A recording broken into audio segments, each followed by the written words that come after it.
Jadi pada hari ini saya akan mempresentasikan tentang gereja di Indonesia.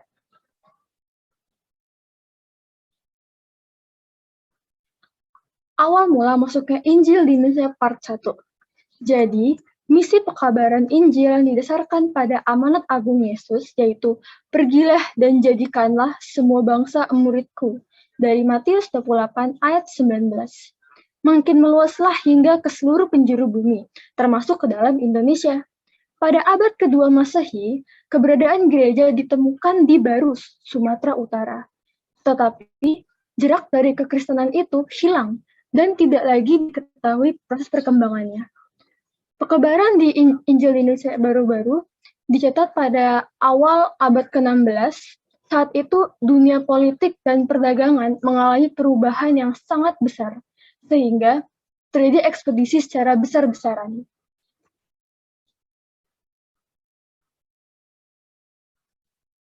Awal masuknya Injil di Indonesia, bangsa Portugis mulai menyebarkan agama Katolik, malah dijadikan pusat kegiatan misi tersebut. Tetapi, pekerjaan misi sesungguhnya baru terjadi setelah kedatangan Franciscus Xaverius di tahun 1546 sampai 1547. VOC atau Verenigde Oostindische Compagnie memerlukan pelayanan rohani untuk orang-orang Belanda. Namun, setelah melihat ada banyak orang-orang Kristen atau Katolik di Indonesia, VOC berusaha membuat orang-orang tersebut menjadi Protestan sesuai agama penguasanya. Bangsa Portugis mulai menyebarkan agama Katolik, malah dijadikan pusat kegiatan misi tersebut. Tetapi pekerjaan misi sesungguhnya baru terjadi setelah kedatangan Franciscus Xaverius di tahun 1546 sampai 1547.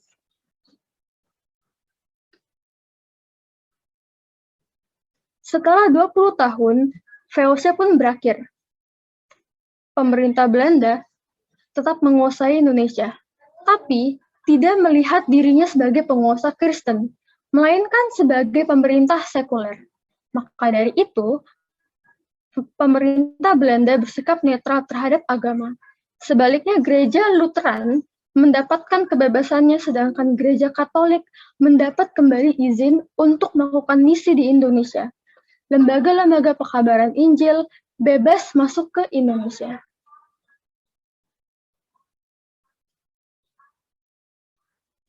Pada masa pendudukan Inggris pada tahun 1814, kelompok rohaniawan yang berada di bawah naungan Belanda mendapat dukungan dari lembaga misi di Inggris.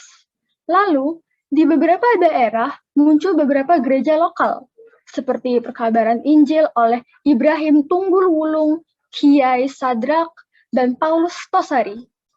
Mereka melakukan pekabaran Injil dengan budaya Jawa.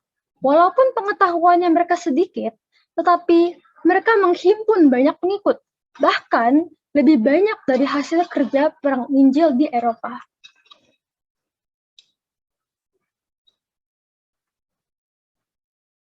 Oikomen, berdirinya gereja di berbagai wilayah di Indonesia seperti di wilayah Barat, Sumatera, Tengah, dari Jawa sampai dengan Kalimantan, dan Timur meliputi Nusa Tenggara Timur, Ambon, Sulawesi, dan juga Irian, mendorong munculnya gereja-gereja suku seperti gereja lokal yang bersifat kedaerahan dan juga gereja-gereja yang bersifat umum. Indonesia terdiri dari banyak pulau dan beragam suku bangsa, sehingga cara dan konteks gereja-gereja pun bertumbuh pun juga berbeda. Akibatnya, gereja-gereja pun terpisah dalam keterasingan mereka sendiri.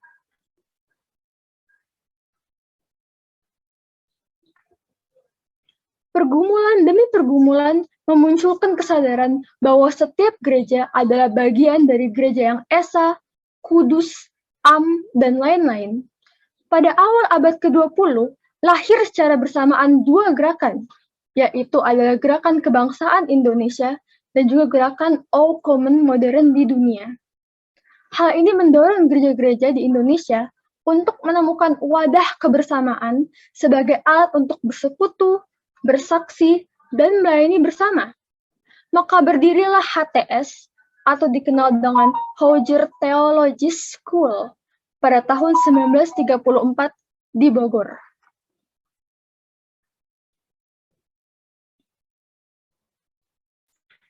Para pimpinan gereja pun juga mengikuti konferensi-konferensi komunisme di Indonesia, seperti Konferensi Misi Sedunia di Yerusalem pada tahun 1928 dan juga Tambaran di India pada tahun 1938. Dan juga ada juga konferensi misi di Tambaran memprakarsai pertemuan dari para wakil Badan Pekabaran Injil dengan wakil gereja-gereja. Pertemuan berikutnya diadakan di Jakarta pada tanggal 12 Januari 1939. Dari pertemuan tersebut, mereka memutuskan untuk membentuk Dewan Kristen Nasional di Indonesia. Lalu, pada pertemuan berikutnya, pada tanggal 23 Oktober 1939, berhasil membentuk Komisi Persiapan Pembentukan Dewan Kristen Nasional. Tetapi, usaha dewan ini terhenti karena adanya Perang Dunia II dan juga Perang Pasifik.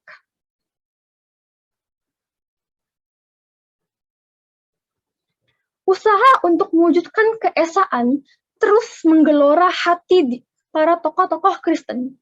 Akhirnya, Konferensi Persiapan Pembentukan DGI memasuki zaman baru di Indonesia. Konferensi yang dihadiri 29 gereja tersebut mengambil keputusan bersama, yaitu adalah menyatakan rasa sedih bahwa perpisahan dan perpecahan gereja adalah dosa yang disebabkan oleh ketidaktaatan kepada kehendak Allah dan berjanji untuk mencari dan mengusahakan keesaan yang benar dalam Kristus. Yang kedua adalah membentuk DGI sebagai tempat permusyawaratan dan usaha bersama. Yang ketiga adalah menolak mengenai satu Dewan Kristen Nasional yang akan membuka keanggotaan yang penuh bagi badan-badan dan lembaga Kristen lainnya.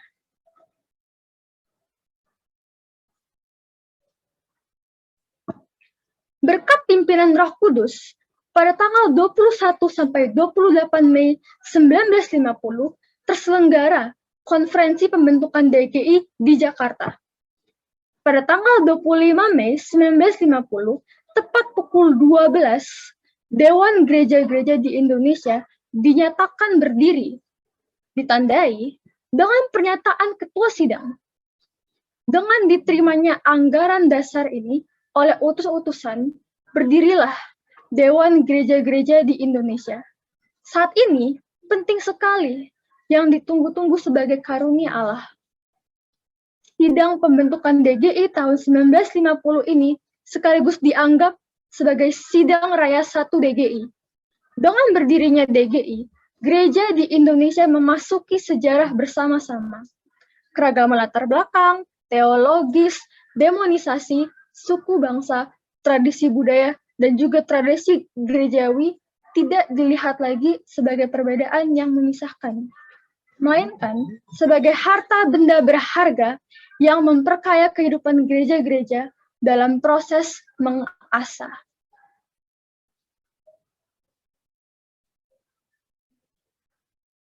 Sekian dari saya, terima kasih. Luar biasa ya. Jadi presentasi dari